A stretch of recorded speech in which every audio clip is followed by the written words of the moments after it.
'Tis the morning of Season 1, and there is a lot of new information. We have Battle Pass leaks and reward leaks for the season, as well as already some backtracking on some of the changes in Diablo 4. We have some more stealth changes that we gotta talk about, and some of the discourse around Season 1. Oh boy, we got a lot to talk about. What's up, world? Should be back in the video. We're checking out all things Diablo 4. Okay, so first up, let's just jump into the actual reward leaks. We'll go into the Battle Pass leaks, some of the stuff going on there. So these rewards actually got data mined, and so there's an entire section here that you can go through on this website, letting you know all the Season 1 rewards, which there are 90 of them. They actually now have it fully updated with images and pretty much everything that you can see reward-wise for the item in the individual categories. Before last night, this didn't have any of the images and it wasn't fully done yet, so it is nice to see that this is fully in tuned, showing you all the rewards, the titles, everything that you can earn from this Season 1 Battle Pass. We can also see all the objectives for every chapter, things that you need to complete. And to be totally fair, a lot of these quests don't look absolutely terrible, and I don't think they're going to change anybody's playstyle too much. Although I still have my quote-unquote pay-to-win concerns with skipping tiers. I got a bunch of images from that last one that I'll show up right now. Essentially, if you can skip the free tier track while your battle pass is a lower level than your character, then essentially you're paying for the cinders or smoldering ash powers. However, since they nerfed leveling so hard and all of that and basically made the game a lot slower, you're probably going to hit max level on your battle pass and you probably won't be able to tier skip.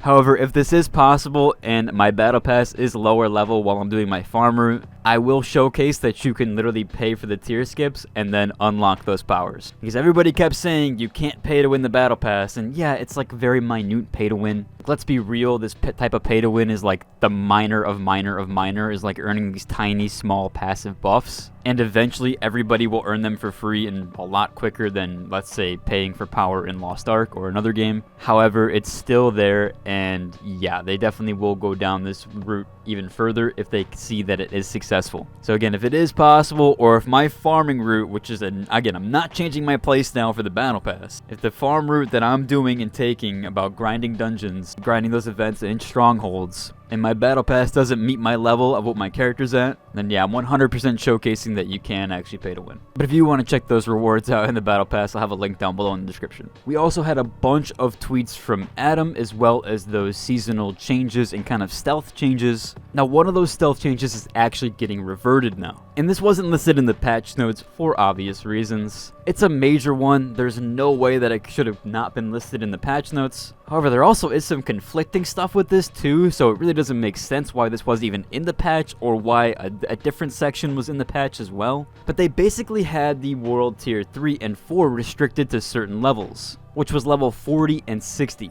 However, what makes this even more confusing is the example section here for the world tiers, which essentially say here, for example, you are level 1 and your friends bring you into World Tier 4. How could that be possible if that was the level requirement change here? You literally couldn't get to World Tier 4 unless you were level 40. Again, this change is gone now, and there's a lot of conflicting information here. It is a bit odd, but a lot of people think that the developers and the teams at Diablo 4 are just not talking to each other. They're not communicating properly. This could also be due to either developer contracts. A lot of these publishers and developers are overusing contracted workers, so possible outsourcing plus contracted work could be causing this miscommunication here. I'm really not understanding why there's so much conflating information in these battle pass changes and these notes here, things like that. But yeah, it is what it is. Adam did tweet out here saying we'll be removing the level requirement for World Tier 3 and 4. So I guess their point of boosting your friend does still stand. They also fixed an issue with PvP and a buff here that they had to disable. The Hatred Chosen buff has been re-enabled with the rollout of the hotfix 2.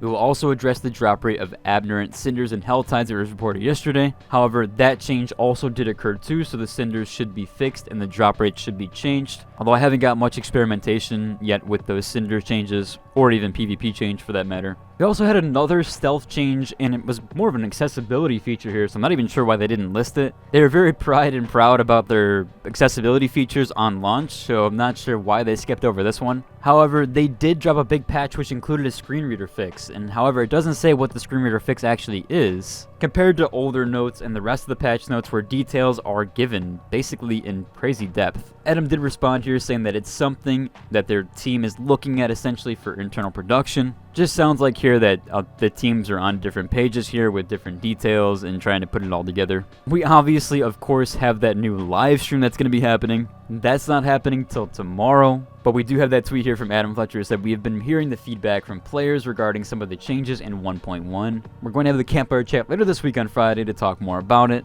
We will have more details, timing, in the next day. Thank you again for the feedback. Which I honestly feel bad for Adam Fletcher. He's catching like all of the flack usually because he's like the forefront face on Twitter. He seems like a really nice guy, and he's honestly just doing his job. And I really do like how he communicates stuff. He's very nice and respectful with the community. He also constantly tweets out at people, and he responds all the time. Especially when you do look at these other big game studios, and a lot of times their community managers really don't communicate back or even have their Twitters blocked completely. They have it like protected tweets and they're the community manager. But at least with this one, he communicates, he talks, and even though there's a lot of flack right now and a lot of heat, he still is giving his tweets out there and he's still talking with the community, and I do appreciate that from him. Especially when you have all of these memes out here right now. Some of these are absolutely hilarious. Especially the sorcerer ones. If you haven't seen them, I'll have a link to a few down below. They also had the Metacritic score for the game significantly drop on the user side. We're down at a 2.7 for the PC version, and for the PS5, it's down at a 2.2. There's definitely a bit of review bombing here, to be completely fair. I don't think that Diablo is a 2 out of 10 game. I also don't think it's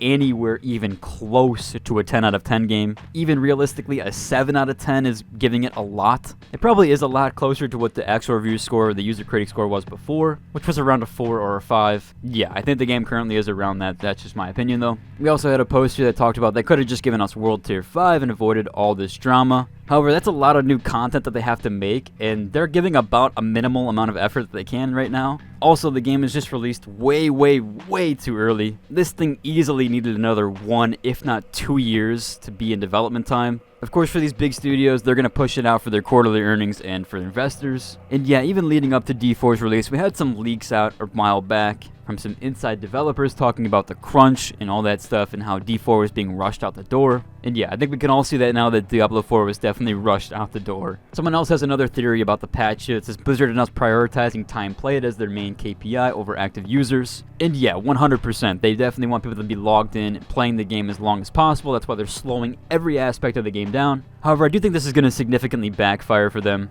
If you look at games like Red Dead Redemption 2, Hyperscape, and even Anthem 2, once a player base leaves, they usually don't come back, especially when you angered them this much. So I do think that Blizzard's internal stuff is pushing players to be logged in and playing as long as possible. I do think a lot of people are going to play Season 1. However, I do think once Remnant 2 comes out, BG3, we got Starfield, and even Cyberpunk is releasing DLC this next month or two, I think player count will significantly drop, and I don't think Season 2 will have the retention that Blizzard is hoping for, especially with all this discourse going on right now, and their design logic is just, yeah, I just don't think it's going the right way. I definitely understand some of the nerfs, but some of the stuff just, yeah, it doesn't make sense. That should about cover for today's video. Hopefully I get this out in time before the patch. If you enjoyed it, like and subscribe, and until the next one. Deuces.